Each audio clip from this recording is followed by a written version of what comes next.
नमस्कार बच्चों, आप सभी का स्वागत है आपकी विज्ञान की कक्षा में।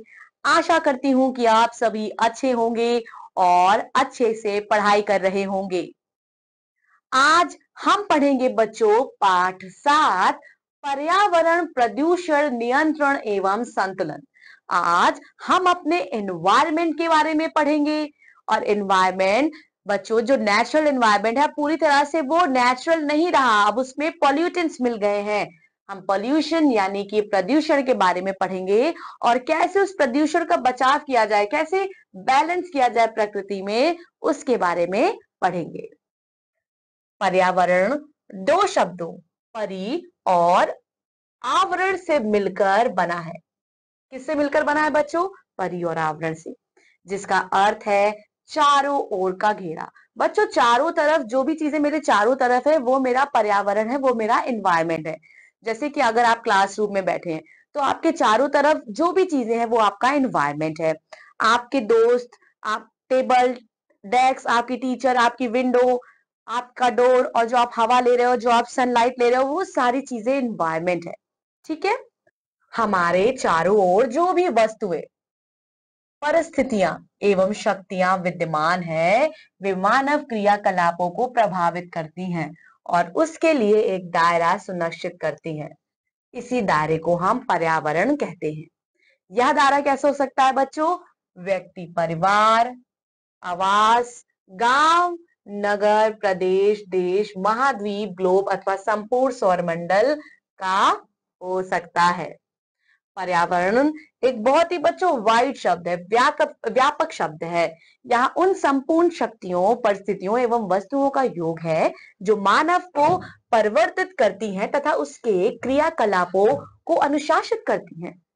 पर्यावरण एक व्यापक शब्द है। कैसा शब्द है बच्चों? वाइड शब्द है। ठीक है। यह उन संपूर्ण शक्तियों, परिस्थितियों एवं वस्तुओं का योग है जो मानव को परिवर्तित करती हैं तथा उसके क्रियाकलापों को अनुशासित करती हैं। वस्तुतः आनुवांशिकता एवं पर्यावरण ये दो अत्यंत महत्वपूर्ण कारक मानव को प्रभावित करते हैं। मानव संपूर्ण जीव जगत का केंद्र बिंदु है। बच्चों हम सब क्या हैं? हम सब सेंटर पॉइंट हैं इस संसार के। मनुष्य अनेक वस्तुओं का उपयोग करते हैं किंतु अपशिष्ट पदार्थों का उचित निस्तारण नहीं करते। किसी भी व्यर्थ मनुष्य सॉरी किसी भी व्यर्थ पदार्थ का कोई उपयोग नहीं होता है, अतः इसे फेंक देना चाहिए। बच्चों जो व्यर्थ पदार्थ है, किसी भी व्यर्थ पदार्थ यानी कि जो वेस्ट प्रोडक्ट है जिनका कोई इस्तेमाल नहीं होता है, किसी भी व्यर्थ पदार्थ का उपयोग नहीं होता है, अतः इसे फेंक देना चाहिए। इसमें कौन कौन से आते हैं बच्चों? घरेलू अपशिष्टों में जैसे पुराने कटे वस्त्र, बर्तन, सब्जियों के छिलके, सूखी पत्तियां, जूते आदि आते हैं। बच्चों जो हमारे घर में कूड़ा होते हैं, जो गार्बेज होते हैं, वो किचन के थोड़े बहुत होते हैं, फटे पुराने कपड़े होते हैं या कुछ ऐसा सामान है जो खराब हो गया हो। ठीक है। अपशिष्ट पदार्थ दुर्गंध उत्पन्न करते हैं तथा उनके रोग उत्पन्न अनेक रोग उत्पन्न करते हैं और ये प्रदूषण फैलाते हैं। क्या फैलाते हैं बच्चों? प्रदूषण फैलाते हैं। अपशिष्ट पदार्थों के प्रकार, टाइप ऑफ वेस्ट मटेरियल। अब जो बेकार सामान है बच्चों उनके हम टाइप्स पढ़ेंगे। सबसे पहले बच्चों आपको दिया गया है अपशिष्ट पदार्थ दो प्रकार के होते हैं, जैविक अपशिष्ट पदार्थ, अजैविक अपशिष्ट पदार्थ। यानी कि बच्चों जैविक, ऑर्गेनिक वेस्ट मटेरियल, जैविक अपशिष्ट पदार्थ जिनका हम इस्तेमाल कर सकते हैं अन्य किसी चीज में। ठीक है। वे अपशिष्ट पदार्थ जो सूक्ष्म जीवों या जंतुओं की क्रियाओं के कारण छोटे कणों में अपघटित हो जाते हैं, उन्हें जैविक अपशिष्ट पदार्थ कहते हैं। जैविक अपशिष्ट का सरलता से अपक्षय हो जाता है तथा ये मिट्टी के साथ सरलता से मिल जाते हैं, आसानी से मिट्टी के साथ कंबाइन हो जाते हैं। जैसे सब्जियों के छिलके, मल मूत्र, कागज, वस्त्र आदि। बच्चों ये क्या करते हैं, ये मिट्टी के साथ आसानी से मिल जाते हैं, इसीलिए जैविक या ऑर्गेनिक वेस्ट मटेरियल कहलाते हैं। सब्जियों के छिलके, मल मूत्र, फीसेस एंड यूरिन, यानी कि बच्चों जो हम पॉटी करते हैं या जो हम टॉयलेट करते हैं, कागज और वस्त्र, ये सारे क्या है, ये सब आपके वेस्ट प्रोडक्ट हैं। अब बच्चों हम पढ़ेंगे अजैविक अपशिष्ट पदार्थ, यानी कि इनऑर्गेनिक वेस्ट मटेरियल। वे अपशिष्ट पदार्थ जो सूक्ष्म जीवों की क्रियाओं द्वारा छोटे कणों में अपशिष्ट नहीं होते, ये मिट्टी में भी नहीं मिलते बच्चों, उन्हें अजैविक अपशिष्ट पदार्थ कहते हैं। और इनका अपक्षय नहीं होता है तथा ये मिट्टी में भी नहीं मिलते, और ये लंबे समय तक मिट्टी पर रहते हैं तथा मृदा व पर्यावरण को प्रदूषित करते हैं। ये मिट्टी को बच्चों पॉल्यूट करते हैं और साथ ही साथ हमारे पर्यावरण को भी प्रदूषित करते हैं। इनके एग्जाम्पल कौन कौन से हैं बच्चों? प्लास्टिक, कांच, पॉलिथीन, बोतल, धातुएं आदि। आप ये देख सकते हैं बच्चों, प्लास्टिक, कांच, पॉलिथीन, बोतल। पर्यावरण प्रदूषण, इन्वायरमेंटल पोल्यूशन। अभी बच्चों हमने क्या पढ़ा? हमने पॉल्यूटेंट्स के बारे में पढ़ा, वेस्ट मटेरियल के बारे में पढ़ा जो हमारे पर्यावरण को गंदा कर देते हैं। ठीक है, उनमें से हमने ऑर्गेनिक पढ़ा और इनको ऑर्गेनिक पढ़ा। तो कुछ वेस्ट मटेरियल ऐसे होते हैं जो ऑर्गेनिक होते हैं, जो आसानी से मिट्टी में मिल जाते हैं और मिट्टी में ही मिलके वो उनका बच्चों समाप्ति हो जाती है। लेकिन जो इनऑर्गेनिक होते हैं वो मिट्टी में नहीं मिलते हैं, वही सबसे ज्यादा पोल्यूशन क्रिएट करते हैं। पर्यावरण प्रदूषण 5 प्रकार का होता है। कितने प्रकार का होता है बच्चों? 5 प्रकार का होता है। वायु प्रदूषण, जल प्रदूषण, ध्वनि प्रदूषण, मृदा प्रदूषण और बच्चों ऊष्मीय प्रदूषण। ठीक है, सबसे पहले हम पढ़ेंगे बच्चों वायु प्रदूषण यानी कि एयर पोल्यूशन के बारे में।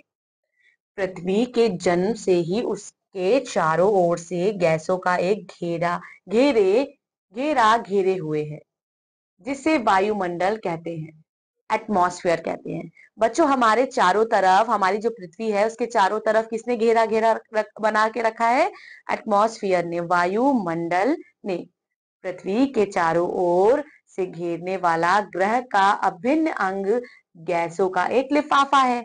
ठीक है, जो हमारी पृथ्वी है, जो हमारी अर्थ है, उसके चारों तरफ बच्चों क्या है? उसके चारों तरफ हमारी एटमॉस्फेयर ने उसको घेर रखा है। किसने? एटमॉस्फेयर ने, यानी कि वायुमंडल ने घेर रखा है बच्चों। और हम एक, वो क्या है, एक लिफाफे की तरह काम करता है। अभिन्न अंग गैसों का एक लिफाफा है जिससे वायुमंडल की संज्ञा दी जाती है तथा वह सैकड़ों मील की ऊंचाई तक विस्तृत है। बाह्य पर्यावरण में धूल, धुआं, गैस, तुषार, गंध अथवा जल वाष्प में से एक या अधिक प्रदूषण की हानिकारक मात्रा जो मानव, पौधों अथवा पशु जीवन और संपत्ति के लिए घातक है अथवा जो तर्कहीन ढंग से जीवन के आनंद और संपत्ति में बाधा उत्पन्न करती है, वायु प्रदूषण कहलाती है। आप ये देख सकते हैं बच्चों, वाहनों का धुआं, फैक्ट्रियों का धुआं, ये सब वायु प्रदूषण फैलाता है। धूल भी वायु का एक प्रदूषण है, जो डस्ट है बच्चों। प्रदूषित वायु ग्रहण करने से फेफड़ों, जो हमारी लंग्स है बच्चों, फेफड़ों की बीमारियां हो जाती हैं। कौन कौन सी? दमा और कैंसर। प्रदूषित वायु द्वारा पौधों की वृद्धि भी प्रभावित होती है। अब हम बच्चों पढ़ेंगे वायु प्रदूषण के हानिकारक प्रभाव, harmful effects of air pollution. कोयले तथा तेल में सल्फर होता है। जब ये जलते हैं तो सल्फर ऑक्सीजन के साथ मिलकर सल्फर डाइऑक्साइड का निर्माण करता है, जब ये जलता है तो। ठीक है, सल्फर डाइऑक्साइड वायु में उपस्थित नमी के साथ मिलकर अम्ल का निर्माण करता है और ये अम्ल वर्षा के जल के साथ अम्लीय वर्षा के रूप में नीचे आ जाते हैं और यह एक मंद प्रक्रिया होती है। अम्लीय वर्षा दिखाई नहीं देती किंतु मिट्टी तथा पौधों को क्षति पहुंचाती है। ताजमहल की सुंदरता भी बच्चों एसिड रेन के कारण कभी कभी ताजमहल जो है वो अब खतरे में आ गया है। वायु प्रदूषण के सुरक्षात्मक तरीके, protective methods of prevent air pollution. अब हम बच्चों एयर पोल्यूशन, वायु प्रदूषण से कैसे बचाव कर सकते हैं। वाहनों के धुएं वाले पाइपों में विशेष उपकरणों को लगाना चाहिए जिससे वे प्रदूषण मुक्त रहें। वाहनों का परीक्षण करते रहना चाहिए। वायु प्रदूषण कम करने के लिए नगरों में हरे पौधे, सबसे इंपॉर्टेंट पॉइंट है बच्चों कि हमें ज्यादा से ज्यादा जो है प्लांट उगाना चाहिए हमारे पर्यावरण के लिए। फैक्ट्रियों से निकलने वाले धुएं को कम हानिकारक करके बाहर छोड़ना चाहिए। उद्योगों तथा फैक्ट्रियों को नगरों से बाहर लगाना चाहिए। बच्चों इंडस्ट्रीज वगैरह को, फैक्ट्रियों को, जो भी बिजनेस है, बड़ी बड़ी फैक्ट्रीज हैं बच्चों, जहां काम होता है प्रोडक्शन का, उनको बच्चों नगरों से बाहर लगाना चाहिए। क्योंकि नगरों में लोग रहते हैं और उनमें जब बच्चों केमिकल, हार्मफुल केमिकल्स एयर में मिलेंगे और हम एयर ब्रीथ करते हैं तो बहुत सारी बीमारियां हो सकती हैं। रोचक तथ्य, वायु प्रदूषण वाले क्षेत्र में रहने वाले लोगों में फेफड़ों के कैंसर से मरने का खतरा कम प्रदूषित क्षेत्रों में रहने वाले लोगों की तुलना में 20% अधिक होता है। Next we are going to study water pollution यानी कि जल प्रदूषण। जैव मंडल में विद्यमान संसाधनों में जल सर्वाधिक मूल्यवान है क्योंकि यह केवल मानव जीवन के लिए ही उपयोगी नहीं है बल्कि सभी जीवाणुओं, पशुओं, पौधों तथा खनिजों के लिए भी उपयोगी है। जल मानव जीवन के लिए अत्यंत महत्वपूर्ण है तथा सभी पशुओं की कोशिकाओं, वनस्पति ऊतकों तथा अनेक रूप में विद्यमान है। जल प्रदूषण जल के भौतिक, रासायनिक एवं जैविक गुणों में परिवर्तन है जो मानव तथा जनजीवन में हानिकारक प्रभाव उत्पन्न करता है। Here you can see the scene of water pollution. आप देख सकते हैं बच्चों कैसे ये व्यक्ति अपने जानवरों को पानी में नहला रहा है और बच्चों इंडस्ट्री से आता हुआ जो वेस्ट है वो कैसे पानी में मिल जा रहा है। जल का कार्बनिक तथा अकार्बनिक पदार्थों द्वारा किसी भी प्रकार का अपवित्रीकरण जो मानव, पशु तथा पौधों के स्वास्थ्य के लिए हानिकारक है जल प्रदूषण कहलाता है। जल 3 अवस्थाओं में प्राप्त होता है: सॉलिड, लिक्विड एंड गैस, ठोस, द्रव और गैस। प्राकृतिक बर्फ जल का शुद्धात्मक रूप है। जल के स्रोत वर्षा, पर्वतीय झीलें, नदियां, झरने, कुएं, तालाब आदि हैं। ये सोर्सेज ऑफ वाटर है। जल प्रदूषण को के जल प्रदूषण को रोकने के सुरक्षात्मक तरीके, protective methods to prevent water pollution. उपयोग के बाद औद्योगिक अपशिष्ट को नदी या तालाब के पानी में नहीं फेंकना चाहिए। जल स्रोतों में कूड़ा नहीं फेंकना चाहिए। नदी के पानी में पशुओं को नहीं नहलाना चाहिए। सीवर के पानी को नदी में छोड़ने से कम हानिकारक बनाना चाहिए। घरों के कूड़ा करकट तथा पूजित मूर्तियों को नदी में नहीं बहाना चाहिए। रोचक तथ्य, जल प्रदूषण से हैजा और टाइफाइड जैसी बीमारियां हो जाती हैं। शोर या ध्वनि प्रदूषण। बच्चों अब हम नॉइस पोल्यूशन के बारे में पढ़ेंगे। अभी तक हमने क्या पढ़ा? हमने एयर पोल्यूशन पढ़ा, हमने वाटर पोल्यूशन पढ़ा, अब हम नॉइस पोल्यूशन पढ़ेंगे। अवांछित ध्वनि को शोर कहते हैं। ध्वनि प्रदूषण का अर्थ है वायुमंडल में उत्पन्न की गई वह अवांछित शोर युक्त ध्वनि जिसका मानव तथा अन्य प्राणियों के श्रवण तंत्र एवं स्वास्थ्य पर प्रतिकूल प्रभाव पड़ता है। ध्वनि प्रदूषण विभिन्न स्रोतों से उत्पन्न मानव के लिए असहिष्णुता एवं अनाराम की दशा को व्यक्त करता है। किसी भी स्रोत से निकलने वाली ध्वनि प्रदूषण बन जाती है जब वो असहाय हो जाती है। बच्चों here you can see loud speaker है और यहाँ बच्चों देख सकते हैं एक होती है बच्चों म्यूजिक, जो हम सुनते हैं हमें अच्छा लगता है, लेकिन वही म्यूजिक जब बहुत लाउड कर दी जाती है तो हमें बिल्कुल अच्छा नहीं होता, अच्छा लगता है, हमें इरिटेट करने वो लगती है। तब उस कंडीशन को बच्चों हम ध्वनि यानी कि बच्चों नॉइज पॉल्यूशन कहते हैं। ध्वनि स्तर की माप, ध्वनि नापने की इकाई डेसिबल है, डीबी है, या ध्वनि की सघनता नापने की इकाई है। ध्वनि प्रदूषण से बचाव, प्रोटेक्शन फ्रॉम नॉइज पॉल्यूशन। बड़े जनरेटरों के उपयोग को कम कर देना चाहिए, व्यक्तिगत लाउडस्पीकरों को प्रबंधित कर देना चाहिए, फैक्ट्रियों को नगरों से दूर स्थापित करना चाहिए, रेडियो तथा टीवी की ध्वनि को कम रखना चाहिए, वाहनों में तेज ध्वनि वाले हॉर्न नहीं लगाने चाहिए, वाहनों में अच्छे साइलेंसर का उपयोग करना चाहिए।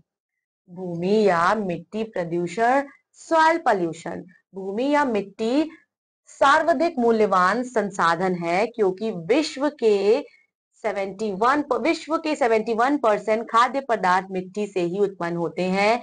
यह संसाधन इसलिए और भी महत्वपूर्ण हो जाता है क्योंकि संपूर्ण ग्लोब की मात्र 2% भाग में ही कृषि योग्य भूमि है। उच्च उत्पादन प्राप्त करने के लिए मानव ने अनेकों उर्वरक एवं कीटनाशक मिट्टी में मिलाकर उसे प्रदूषित कर दिया है। बढ़ती हुई जनसंख्या के पोषण के लिए बढ़ती हुई खाद्यान्नों की आवश्यकता के कारण कृषि उर्वरता बढ़ाने के लिए आधुनिकतम टेक्नोलॉजी का प्रयोग किया जा रहा है। मिट्टी के स्वास्थ्य के लिए अत्यंत घातक है। मिट्टी में अपनी एक पाचन क्षमता होती है बच्चों, और उस पाचन क्षमता से अधिक ठोस पदार्थ, कीटनाशक, उर्वरक आदि जब मिट्टी में मिलाए जाते हैं, मिट्टी प्रदूषित हो जाती है, जिसका बच्चों दुष्प्रभाव पड़ता है पौधों पर, पशुओं पर और मानव के स्वास्थ्य के लिए संकट उत्पन्न कर देता है और मिट्टी की गुणवत्ता में गिरावट आ जाती है। Here you can see the picture of soil pollution। मृदा प्रदूषण के बुरे प्रभाव, क्या इफेक्ट होता है बच्चों मृदा प्रदूषण का? तो कीटनाशक जैसे डीडीटी भोजन श्रृंखला में प्रवेश करके अंततः हमारे शरीर में पहुंच जाता है और प्रदूषित मिट्टी में उगने वाली फसलें स्वस्थ नहीं होती, अतः ये अच्छी प्रकार की फसलें नहीं होती। उर्वरकों के हानिकारक प्रभाव हमारे शरीर को कमजोर बनाते हैं। मृदा प्रदूषण को रोकना, कूड़े करकट का उचित प्रकार से निस्तारण करना चाहिए। ऊष्मीय प्रदूषण, थर्मल पॉल्यूशन। अब बच्चों थर्मल पॉल्यूशन क्या होता है? जब गर्म गैसों तथा धुआं पर्यावरण के ताप को बढ़ा देता है। ऊष्मीय प्रदूषण मनुष्यों तथा जंतुओं के जीवन को अत्यधिक प्रभावित करता है। पृथ्वी का बच्चों तापमान जो है वो निरंतर बढ़ता जाता है। बर्फ भी निरंतर क्या होती है बच्चों? वो पिघलती जाती है। अतः इससे अनेक शहर या देश डूब सकते हैं, फ्लड की संभावना आ सकती है बच्चों, बाढ़ की। जलीय स्रोतों में मिलने वाले गर्म पानी जलीय पौधे तथा जंतुओं को मार रहा है। पिघलती हुई बर्फ, ये देख सकते हैं बच्चों, ये सब प्रदूषण के कारण ही है। उसमें प्रदूषण के बचाव, प्रोटेक्शन फॉर थर्मल पॉल्यूशन, अधिक वृक्षों को उगाना चाहिए क्योंकि ये प्रकाश संश्लेषण के लिए कार्बन डाइऑक्साइड अवशोषित करते हैं। किसके लिए बच्चों? फोटोसिंथेसिस के लिए, तथा पर्यावरण के तापमान को कम करते हैं। गर्म गैसों तथा पानी को पर्यावरण में छोड़ने से पहले ठंडा कर लेना चाहिए।